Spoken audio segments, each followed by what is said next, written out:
नमस्कार, टेक इन्फोमा तपाईहरुलाई स्वागत छ साथीहरु। आजको यस भिडियोमा म तपाईहरुलाई रसियन आर्मीको विषयमा केही बताउन गइरहेको छु र म तपाईहरुलाई सुरुमै एउटा के अनुरोध पनि गर्न चाहन्छु भने यो भिडियो अन्तिमसम्म हेर्नु होला।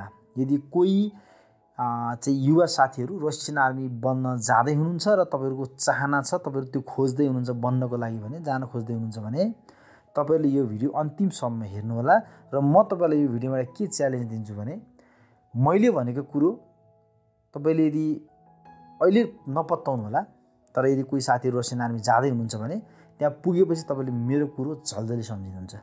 मैले भनेको कुरोहरु तपाईले ठ्याक्कै तपाईले त्यही कुरो तपाईलाई मिल्नेछ त्यतिखेर, हैन?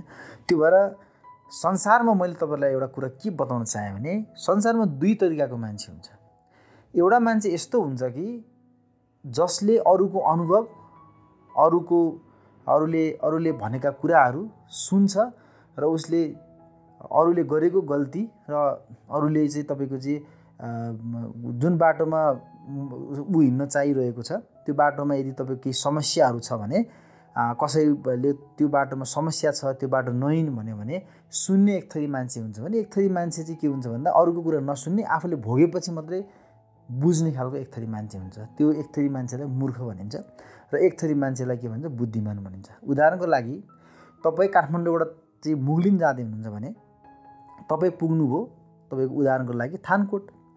यदि कोही मुगलिनबाट फर्केर आइरहेको एउटा मान्छेले तपाईलाई भन्यो कि मुगलिन नपुग्दै 5 किलोमिटर अगाडि पहिरो गएको छ, मुगलिन पुग्न सकिन्न, तपाईहरु फर्किनुस् भन्यो भने तपाईले त्यो कुरा सुन्नुपर्छ, हैन? यो तपाईले होइन म तिमीले गफ दिइरहन सक्छ भने तपाई आफै त्यहाँ जानुभयो भने, हैन, केही नबुझिकन कसैलाई केही नसोधिकन पुग्नुभयो भने तपाईले मुगलिन पुग्न सक्नुहुन्न, तपाई त्यहाँसम्म पुगेर फर्केर आउनुपर्ने हुन्छ। त्यही कारणले गर्दाखेरि मैले अघि नै भने दुई तरिकाको मान्छे हुन्छ। एउटा अरूको कुरा सुनेर, अरूको कुरा बुझेर, सबै रिसर्च गरेर अध्ययन गरेर चाहिँ म यो बाटो जाउँ कि नजाउँ भनेर चाहिँ डिसाइड गर्ने खालको एउटा मान्छे हुन्छ भने एउटा मान्छे चाहिँ अरूले जति भने पनि जति चाहिँ कुरा भने पनि सुने पनि अरूले भने पनि केही नबुझ्ने, अन्न धुन्न चाहिँ आफैले भोगेपछि मात्रै बुझ्ने खालको मान्छे हुन्छ, त्यसलाई मूर्ख भनिन्छ।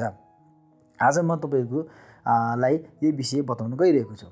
अब सबैभन्दा सुरुमा म तपाईलाई के बताउन चाहन्छु भन्दा रसिया जुन नेपालीहरु जान्छ त्यसमा तपाईको चाहिँ के छ भन्दा नेपालबाट चाहिँ रसिया आर्मी बन्ने, हैन, त्यस्तो नेपालको गभर्नमेन्टले कुनै अनुमति दिँदैन। हेर्नुस् है, त्यो इलिगल हो, है, त्यो लिगल होइन, है। र तपाईको चाहिँ खास गरी भन्ने हो भने तपाईको जस्तै हाम्रो चाहिँ अहिले इन्डियन आर्मी बन्द भयो, ब्रिटिस आर्मी तपाईको चाहिँ युके सँग, ब्रिटेनसँग तपाईको एउटा सन्धि चाहिँ यो जमानामा उ बेलामा तपाईको चाहिँ अब राणाहरूले गरेको सन्धि हो, है। यो तपाईको आजको अवस्थामा यदि देश तपाईको जुन लोकतान्त्रिक तपाईको व्यवस्थामा आयो, हैन, संघीय लोकतान्त्रिक चाहिँ व्यवस्थामा आयो, यो व्यवस्थामा आइसकेपछि म एउटा के कुरा च्यालेन्ज दिन्छु भने लगभग अब कुनै पनि देशसँग चाहिँ त्यस्तो खालको तपाईको चाहिँ आफ्नो देशको नागरिकलाई अरू देशमा लगेर सैनिक बनाउने खालको सन्धि गर्दैन र कदापि त्यस्तो अब भविष्यमा हुँदा पनि हुँदैन। हेर्नुस् है, त्यो त हिजोको अवस्थामा तपाईको राणाहरूले गरेको तपाईको त्यो एउटा खालको तपाईको चाहिँ निर्णय छ त्यो अवस्थामा। र तपाईको चाहिँ त्यो चाहिँ तपाईको नेपालबाट चाहिँ कुनै देशमा सैनिक बन्न जाने एउटा ब्रिटेनसँग छ, अर्को भारतसँग हो। तर भारतको पनि अब यो नयाँ अग्निपथ योजना आएपछि बन्द भयो, मतलब थोरै पछाडि कुरो पनि भन्ने। अब रहेको कुरो तपाईको रसिया। रसियामा तपाईको नेपाली जान्छ त्यो इलिगल हो, त्यसमा कुनै नेपालको रसियासँग कुनै सन्धि पनि छैन, के सम्झौता पनि छैन। हेर्नुस् है, र अर्को कुरा के हो भने तपाईको चाहिँ रसियामा जुन नेपालीहरु जान्छ, हैन, त्यहाँ तपाईको जाने भनेको भिजिट भिसामै जाने हो। रसियामा तपाईको काम गर्न खासै पाइँदैन। हेर्नुस्, वर्किङ भिसा खासै हुँदैन र पढ्नको लागि पनि त्यति तपाईको रसिया जाँदैन मान्छे, किन भन्दा रसियामा तपाईको धेरै त्यस्तो पैसाहरू कमाउने, कामहरू पाउने अस्ट्रेलिया, अमेरिका जस्तो त्यो खालको अवस्था छैन, युरोप जस्तो। त्यो कारणले गर्दाखेरि मान्छेहरू त्यहाँ तपाईको चाहिँ त्यति तपाईको चाहिँ पढ्नको लागि पनि जाँदैन र तपाईको चाहिँ फेरि भाषा पनि तपाईको त्यहाँ इङ्ग्लिसहरू धेरै युज हुँदैन। त्यो कारणले गर्दाखेरि चाहिँ रसिया अलिक अप्ठ्यारो देश छ, त्यो भएर धेरै मान्छेहरू जाँदैन त्यहाँ। र अर्को कुरा के हो भनेको तपाईको चाहिँ म तपाईहरुलाई यो भिडियोमा के भन्न चाहन्छु भन्दा दलालहरूले तपाईलाई अब अहिले रसिया पठाउँछु भनेर तपाईको चाहिँ 6 लाख 8 लाख, हैन, विभिन्न खालको चाहिँ पैसाहरू लिन्छ मान्छेले, हैन। र म तपाईलाई कसरी त्यहाँ रसिया गइन्छ, के गरिन्छ भन्ने कुरा चाहिँ भन्दिनँ। हेर्नुस्, किन भन्दा त्यो मैले तपाईँलाई भन्नु भनेको उल्टो तपाईँको रसिया जानलाई प्रोत्साहन गरे जस्तो हुन्छ क्या। म त्यो गरिदिनु तपाईँहरूलाई, है, तपाईँहरू नरिसाउनु होला। जस्ट तपाईँले यति बुझ्नुहोस् कि दलालहरूले 6 लाख 7 लाख 8 लाख 10 लाख भन्छ, हैन, त्यो चाहिँ तपाईँको उनीहरूले ठग्नी हो। अब लाग्ने पैसा भनेको के हुन्छ र भिजिट भिसा तपाईँको रसियन एम्बेसीले तपाईँको 10,000मा तपाईँको चाहिँ 10-11 भिजा दिन्छ होइन। टिकट तपाईँको चाहिँ त्यही 95 देखि 1 लाख रुपियाँ टिकट पर्छ होइन तपाईँको चाहिँ। अनि तपाईँको चाहिँ अब भिजाको लागि त्यो भिजा एप्लिकेसन फर्म र तपाईँको चाहिँ इन्भिटेसन तपाईँको एउटा चाहिन्छ। त्यो इन्भिटेसन तपाईँको भनेको $25-30 पाइहाल्छ, त्यो ठुलो विषय भएन हेर्नुहोस् है। यति नै लाइन खर्च। तर म तपाईँलाई चाहिँ मैले तपाईँलाई जस्ट एउटा चाहिँ तपाईँ ठगिनु होला कि भन्नु मात्रै भन्न खोजेको, तर तपाईँलाई प्रोत्साहन गरेको चाहिँ मैले होइन हेर्नुहोस् है। र तपाईँको चाहिँ अर्को कुरा के भन्दा म तपाईँलाई रसिया पुगिसकेपछिको कुरा भन्छु। जब तपाईँ रसिया पुग्नुहुन्छ, रसिया पुगिसकेपछि त्यहाँ तपाईँको चाहिँ मस्कोमा अथवा रसियाको विभिन्न तपाईँको प्रान्तहरूमा तपाईँको चाहिँ आर्मीको भर्ती चाहिँ तपाईँको खुलिरहेको हुन्छ। किन भन्दा तपाईँको चाहिँ 2022 फेब्रुअरीबाट तपाईँको चाहिँ रसियाले युक्रेनलाई अट्याक गर्यो होइन, आक्रमण गर्यो। त्यहाँदेखि तपाईँको युद्ध चल्यो र नेपालीहरू लगभग तपाईँको चाहिँ 2023देखि होला सायद तपाईँको जान सुरु गरेको। त्यो पनि कस्तो भयो भन्दा तपाईँको चाहिँ रसियामा तपाईँको धेरै नेपालीहरू चाहिँ पढ्न गएका थिए, अलिकति धेरै भन्दा थोरै नेपालीहरू पढ्न गएका थिए केही छ। त्यो नेपालीहरू चाहिँ जब रसियामा पढाइ सिद्धिसकेपछि चाहिँ अब के गर्ने त होइन। अब त्यहाँ रसियामा बस्नु भने धेरै काम पनि पाउँदैन, पैसा पनि कमाउँदैन। नेपाल फर्क्यौँ भने फेरि विदेश पढ्न गएको, नेपाल गएर फेरि के गर्ने भन्दा उनीहरूले के देख्यो भन्दा त्यतिखेर त्यहाँ चाहिँ तपाईँको रसियन आर्मी भर्ती खोलिरहेको देख्यो होइन। अनि भर्ती खोलेर देख्दाखेरि चाहिँ अनि तपाईँको चाहिँ उनीहरूलाई चाहिँ अब तलब पनि धेरै त्यतिखेर तपाईँको अहिले त्यतिखेर तपाईँको अवस्थामा पनि तपाईँको हेर्ने हो लगभग पुग्न 2 लाख रुपियाँ तपाईँको रुबल तलब हुने होइन। अनि तपाईँको चाहिँ त्यहाँ नेपालीहरू भर्ती भयो। फेरि भर्ती हुने यति सजिलो हेर्नुहोस्, किनभने तपाईँको त्यो चाहिँ लाइक तपाईँको भनौँ न त्यो चाहिँ तपाईँ त्यहाँ मर्नै जाने हो क्या। त्यो कारणले गर्दा भर्ती एकदम इजी हेर्नुहोस्, किन भन्दा त्यहाँ न तपाईँको हाइट वेट तपाईँलाई के रोग लाग्यो, तपाईँ कहाँ अपरेसन भयो केही नहेर्ने हेर्नुहोस्, केही हेर्दैन त्यहाँ होइन। सर्लक्क तपाईँ गइसकेपछि त्यहाँ चाहिँ मस्कोमा तपाईँको ट्रान्सलेटर हुन्छ, उनीहरूले फर्म भराइदिन्छ, चाहिँ सबै कुरा गरिदिन्छ। त्यहाँबाट तपाईँको चाहिँ त्यो सिद्धाइसकेपछि तपाईँको ब्याङ्क एकाउन्ट खाता खोलिदिन्छ होइन। त्यहाँबाट तपाईँको चाहिँ उनीहरूले तपाईँलाई त्यहाँबाट मस्कोबाट चाहिँ एउटा तपाईँको चाहिँ उनीहरूको चाहिँ सुरुमा लाने एउटा तपाईँको ट्रेनिङ सेन्टर जस्तो पनि लान्छ होइन। अब यो तपाईँको चाहिँ उनीहरू नेपालीहरू पनि त्यहाँ त्यसरी गए। त्यसरी गइसकेपछि उनीहरूले जुन मस्कोबाट सेलेक्सन भइसकेपछि जुन ट्रेनिङ सेन्टर लान्छ, त्यहाँ गएर तपाईँको आर्मीको लुगासुगा जुत्ता बुटसुट दिन्छ। त्यहाँ बस्नको लागि तपाईँको मजाको तपाईँको चाहिँ क्वार्टर हुन्छ होइन, मजाको क्वार्टर हुन्छ, टोयलेट एट्याच बाथरुम टोयलेट हुन्छ, नुहाउनलाई तातो पानी हुन्छ, धुनलाई तपाईँको वासिङ मेसिन, लुगा धुनलाई वासिङ मेसिन हुन्छ, सुकाउनलाई ड्रायर हुन्छ होइन। तपाईँको चाहिँ 3 टाइमको खाना हुन्छ, बिहान 9 बजी दिन्छ, बेलुका के अरे बिहान तपाईँको 9 बजे 1 बजे 6 बजे त्यसरी 3 टाइमको खाना दिन्छ। खाना स्पेसली हुन्छ, राम्रै हुन्छ होइन। र त्यहाँ तपाईँको चाहिँ ट्रेनिङ भन्छ, तर त्यस्तो खास तपाईँको त्यहाँ हार्ड ट्रेनिङ केही पनि दिँदैन। गर्न मन लाग्यो तपाईँले गर्ने हो, मन नलाग्यो नगर्ने हो, त्यो खालको त्यहाँको अवस्था हुन्छ। र त्यहाँ गएर चाहिँ युवाहरू नेपालीहरूले के हुन्छ त्यहाँ अब कडा नभइसकेपछि त्यहाँ जाने टिकटक बनाउने होइन, टिकटक बनाउने तपाईँको चाहिँ अब यही नै हो जिन्दगी, अब यस्तै सुख हुन्छ सधैँ भने सोच्ने, टिकटक बनाउने। अनि त्यसपछि अरू नेपालीहरूलाई पनि तपाईँको के भन्दा चाहिँ देखाउने कि अब म रसिया गएर यति सुख पाएँ मैले, यस्तो भयो भनेर चाहिँ सो अफ गर्ने। त्यो खालको तपाईँको परिस्थिति बनिसकेपछि नेपालीहरू त्यो स्टुडेन्टहरू पनि त्यसरी सो अफ गरे। त्यसपछि अरू नेपालीहरूले थाहा पाए, किनभने नेपालमा तपाईँको बेरोजगारी समस्या छ, नेपालीहरूले अपर्च्युनिटी खोजिरहेको छन् कहाँ जाने भनेर होइन। अनि तपाईँको देखे तपाईँको धेरै चाहिँ नेपालीहरूले। अनि तपाईँको चाहिँ रसियामा चाहिँ अब भिजा पनि तपाईँको फेरि लाग्न सजिलो, किन भन्दा रसिया तपाईँको चाहिँ अरू युरोपियन कन्ट्री जस्तो अस्ट्रेलिया अमेरिका जस्तो देश होइन हेर्नुहोस्। त्यहाँ तपाईँ भागेर गएर त्यहाँ लुकेर काम गर्ने तपाईँले धेरै पैसा कमाउने त्यस्तो खालको देश होइन त्यो हेर्नुहोस्। त्यहाँ तपाईँ गएर तपाईँहरू काम पाउनुहुन्न, त्यहाँको तपाईँको चाहिँ त्यो अवस्था छ। त्यही कारणले गर्दाखेरि चाहिँ नेपालीहरू सजिलै तपाईँको भिजा लाएर तपाईँको रसिया पुगे र त्यहाँ तपाईँको चाहिँ सजिलै भर्ती हुन्छ। मैले भने तपाईँलाई कुनै पनि त्यहाँ तपाईँको चाहिँ त्यस्तो खालको तपाईँको चाहिँ स्ट्रिक्ट छैन, जो त्यो तपाईँको चाहिँ फिजिकल होइन अब चाहिँ एजुकेसन त्यस्तो केही लिँदैन होइन। अनि त्यहाँसम्म तपाईँको नेपालीहरू त्यो पहिलो तपाईँको चाहिँ ट्रेनिङ सेन्टरसम्म पुग्दाखेरि चाहिँ नेपालीहरूले सोध्छ कि जिन्दगी यस्तै हो, सजिलो हुन्छ एकदम भन्ने सोध्छ होइन। र त्यहाँ पुग्छ। त्यसपछि तपाईँको त्यहाँबाट अगाडि जब लान्छ, त्यसपछि तपाईँलाई लाने भनेको अगाडि युक्रेन लाने हो है। त्यसपछि तपाईँको चाहिँ के हो भन्दा तपाईँलाई त्यहाँबाट चाहिँ एग्रिमेन्ट गराउँछ 1 वर्षको। त्यो एग्रिमेन्ट गराउँदाखेरि तपाईँलाई के हो भन्दा त्यो एग्रिमेन्टमा तपाईँले प्रष्ट लेखेको के हुन्छ भन्दा यो चाहिँ 1 वर्षमा अब त चाहिँ रसियाको भइसक्यो, अब तैँले रसियाको लागि लड्नुपर्छ, परे मर्नुपर्छ भनेर तपाईँले त्यहाँ एग्रिमेन्ट गरेर तपाईँ जाने हो होइन। फ्रन्ट लाइनमा भनेको के हो भन्दा तपाईँको चाहिँ सुरुमा तपाईँले एकैचोटि फ्रन्ट लाइन त लाँदैन, तपाईँको रसियाले जुन 20% युक्रेनको भूभाग कब्जा गरेको छ त्यो भूभागमा तपाईँलाई लान्छ र त्यहाँ लगेर तपाईँलाई ट्रेनिङ दिन्छ होइन। ट्रेनिङ पनि तपाईँको फेरि त्यस्तो स्पेसल ट्रेनिङ हुँदैन हेर्नुहोस्, किन भन्दा अब त्यही 15-20 दिन तपाईँको यसो भाटाक भुटुक तपाईँको के अरे बन्दुक चलाउनु सिकाउँछ, यसो बाडाङबुङ सिकाउँछ होइन।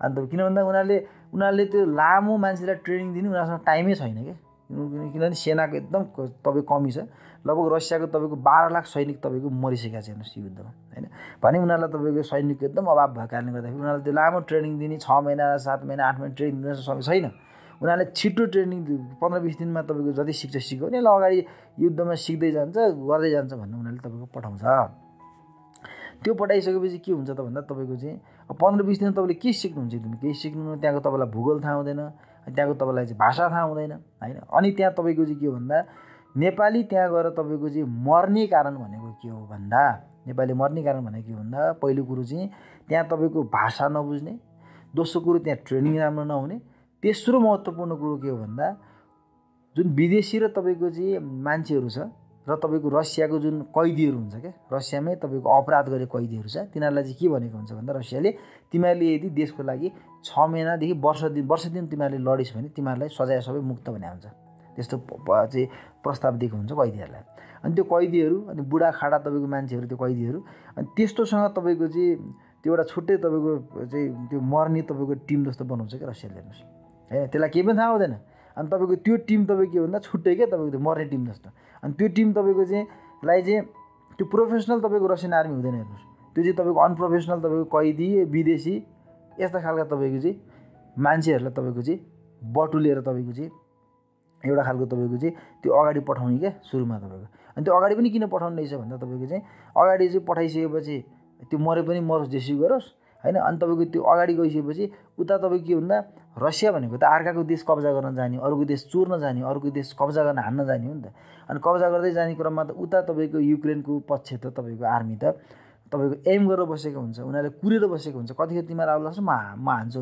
उता कुरेर बसेको हुन्छ अनि तपाईँको तर उता फेरि त्यो ठाउँ युद्ध कस्तो भन्दा सम्म ठाउँ हो त्यहाँ तपाईँको चाहिँ डाँडा काँडा छैन सम्म ठाउँ हो अनि तपाईँको अधिकांश तपाईँको ट्रेन्च वार हुन्छ बमकर बनाएर बस्ने खाल्डो खनेर लुकेर बस्ने हो होइन अन्त कता कता खाल्डो खनेर लुकेर बसेको हुन्छ देख्दैन अनि तपाईँको चाहिँ स्पेसल त्यहाँको लडाइँ भनेको ड्रोन वार हुन्छ हेर्नुहोस् त्यहाँ होइन म्याक्सिमम् तपाईँको सेटेलाइटबाट हेरिरहेको हुन्छ सेना कहाँबाट आइरहेछ के गरिरहेछ अनि तपाईँको ड्रोनले हान्न जाने खास गरी हेर्नुहोस् मेन अनि तपाईँको चाहिँ अब त्यो बिचरो भाषा पनि नबुझेको त्यो बिचरो लडेको अनुभव पनि नभएको होइन अब त्यो बिचरो 10-15 दिन ट्रेनिङ गरेर तपाईँको चाहिँ एउटा त्यो हुन्छ नि त्यो हामीले माछा मार्नु अगाडि चरा मार्नु अगाडि चारो हाल्छौँ नि त्यसरी तपाईँको चाहिँ चारोको रूपमा तपाईँको चाहिँ त्यहाँको कैदीबन्दी र विदेशीहरूलाई मिलाएर पठाइन्छ त्यो पठाइसकेपछि उताबाट तपाईँको ड्रोनले देख्छ उताबाट हेरेर बसिरहेको हुन्छ अनि तपाईँको ढाकढुक्क मारिदिन्छ र त्यो मारिसकेपछि पछाडिको जुन प्रोफेसनल रसियन आर्मीलाई के फाइदा हुन्छ भन्दा त्यो चाहिँ कहाँबाट तपाईँको युक्रेनहरूले आक्रमण गर्यो कहाँबाट हानिरहेको छ भने उनीहरूले देख्छ क्या त्यो कुरा हेर्नुहोस् त्यो देखिसकेपछि तपाईँ के हुन्छ उनीहरूले चाहिँ यहाँ रहेछ भन्दा उनीहरूको प्रोफेसनल सेनाले त्यहाँ अट्याक गर्छ भन्दा होइन अनि त्यसपछि के हुन्छ भन्दा उनीहरू अब युक्रेनले सोध्छ के भन्दा हामीले आएको रसियन सेनालाई मार्दै भन्ने उनीहरूलाई लाग्छ अनि यताबाट प्रोफेसनल सेनाले चाहिँ त्यो मरेन मरोस् अब यो यिनीहरूको तपाईँको मुख्य चाहिँ कहाँ रहेछ यिनीहरू भन्ने कुरो देखिन्छ नि त रसियन सेनाले देख्छ प्रोफेसनलले अनि तपाईँको त्यो ठाउँमा चाहिँ उनीहरूले अट्याक गर्न जान्छ र तपाईँको त्यहाँ चाहिँ उनीहरूले यदि युक्रेनलाई त्यहाँको तपाईँको चाहिँ जुन घेरा हुन्छ जुन रोक्नलाई बसेको त्यसलाई तोड्न सक्यो भने उनीहरूले जमिन त्यहाँको तपाईँको कब्जा गर्दै अगाडि बढ्न सक्यो हेर्नुहोस् त्यो खालको त्यहाँको चाहिँ युद्धको रणनीति हुन्छ र यो तर यो युद्धको रणनीति भनेको चाहिँ तपाईँको चाहिँ पुरानो रणनीति हो रसियाको यो विश्वयुद्धको रणनीति हो र युक्रेनको आजको रणनीति युद्धको रणनीति हो डिफेन्सिभ हो उसको अफेन्सिभ होइन डिफेन्सिभ चाहिँ तपाईँको चाहिँ युद्धको रणनीति हो युक्रेनको अब रसियाको भनेको त अफेन्सिभ हो उसले कब्जा गर्दै जाने हो होइन अनि त्यो कारणले गर्दा कब्जा गर्दै जाने क्रममा चाहिँ विदेशी मान्छेहरू र नेपाली स्पेसल नेपाली विदेशी र त्यहाँको त्यो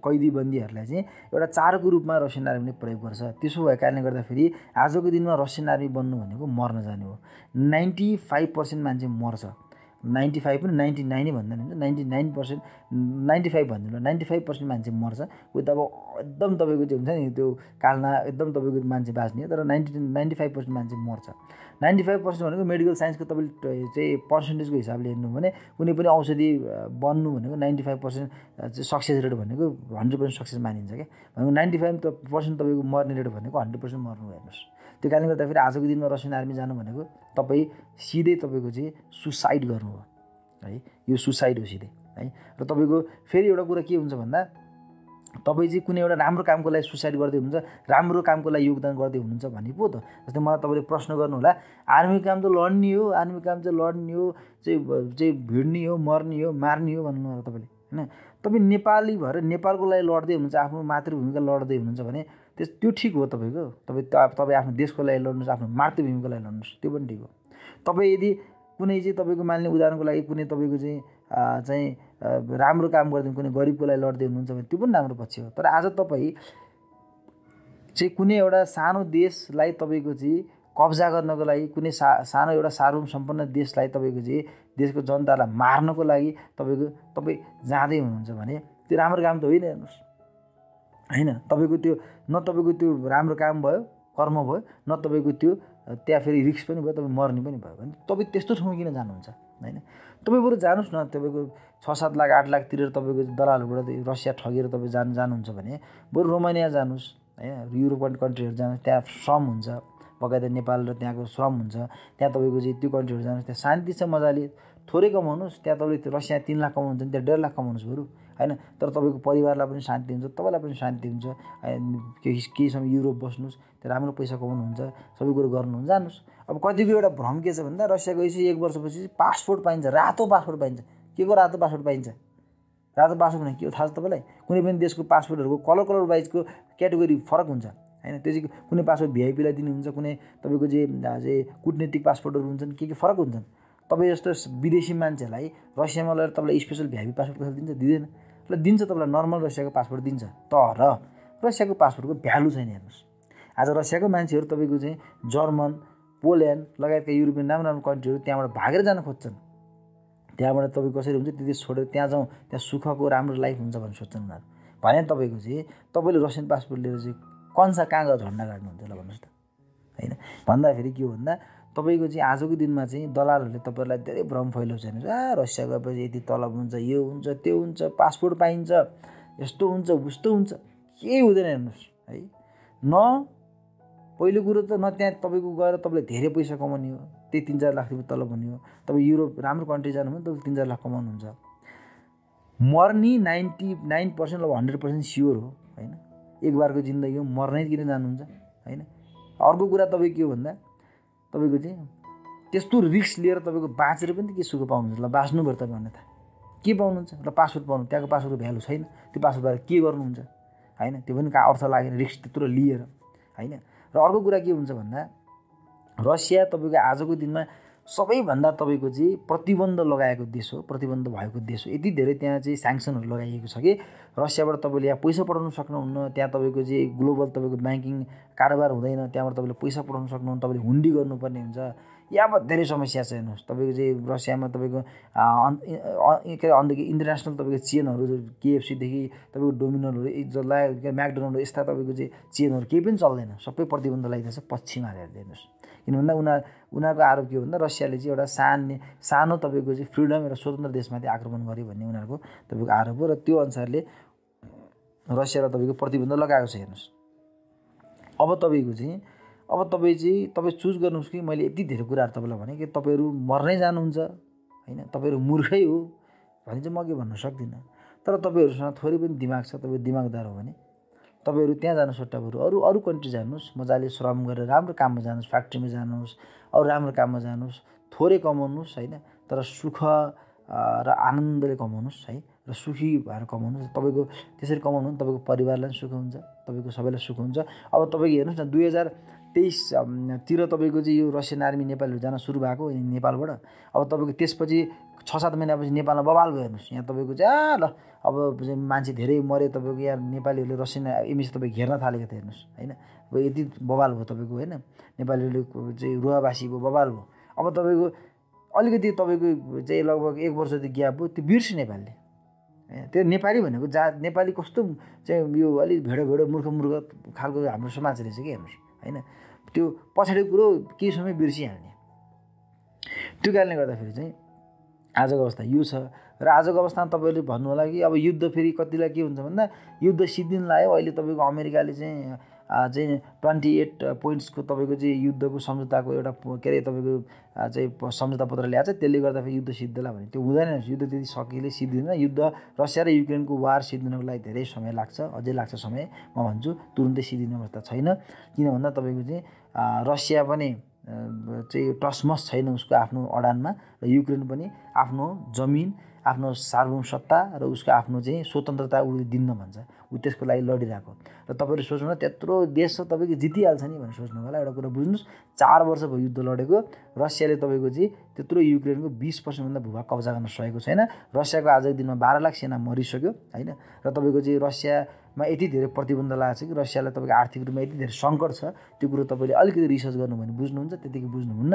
त्यो कारणले गर्दाखेरि चाहिँ एकदम कठिन छ अवस्था। त्यो कारणले गर्दाखेरि तपाईँहरू चाहिँ यो अवस्थामा त्यहाँ नजानु नै भन्छु म तपाईँहरूलाई। त्यहाँ जानु भनेको मर्न जानु हो, त्यहाँ जानु भनेको तपाईँहरू त्यो चाहिँ सुसाइड हो, हेर्नुहोस्, त्यो सिधै सुसाइड हो है। त्यो कारण सुसाइड गर्न नजानुहोस् है। म तपाईँलाई विनम्र अनुरोध गर्छु, सुसाइड गर्न नजानुहोस्। जीवन महत्त्वपूर्ण छ, एक बार आउने जीवन हो होइन। अरू पनि कुराहरू छन् गर्नको लागि, अरू देशहरू पनि छन् जानको लागि। गएर बरु थोरै कमाइन्छ तर सुखी भएर कमाइन्छ, थोरै कमाइन्छ के अरे मनमा सन्तोक राखेर तपाईँले चाहिँ मनमा सन्तोक भएर तपाईँ खुसी भएर तपाईँले चाहिँ जीवन बिताउनु पाउनुहुन्छ, थोरै पैसा कमाएर होइन। तर त्यहाँ गएर तपाईँको चाहिँ त्यो कतिखेर मरिन्छ थाहा हुँदैन, त्यस्तो तपाईँको चाहिँ। र त्यहाँ युज गर्ने हो, तपाईँहरूलाई युज गर्ने र त्यसरी युज हुने खालको तपाईँको चाहिँ त्यस्तो तपाईँको चाहिँ अपराधिक तपाईँको युद्धमा जानु हुँदैन, हेर्नुहोस्। किन भन्दा त्यो अरूको देश कब्जा गर्न जाने, अरूको देश चोर्न जाने, त्यस्तो अपराधिक युद्धमा सहभागी पनि हुनु हुँदैन, जानु पनि हुँदैन।